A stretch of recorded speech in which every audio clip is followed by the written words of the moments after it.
Snack mudah, 3 bahan je. Tapi rasanya macam snack mahal. Rangup setiap gigitan, serius sedap. Dapatkan kulit popiah. Saya guna saiz 5x5. Mula-mula, asingkan kulit popiah sekeping-sekeping. Kemudian, gulung satu-satu.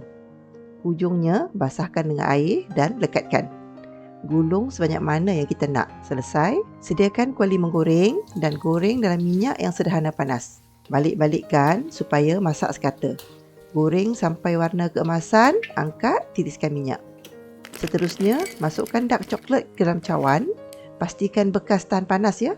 Kerana saya nak cairkan coklat guna microwave. Panaskan dalam 40 ke 50 saat. Coklat dah cair, kacau, ambil popiah, celup ke dalamnya. Lepas tu, gelekkan atas nestem biar tersalut rata. Guna nestem original ya. Lagi banyak nestem, lagi rangup, lagi sedap. Simpan dalam peti sejuk seketika sebelum hidang. Siap? Senang tak senang?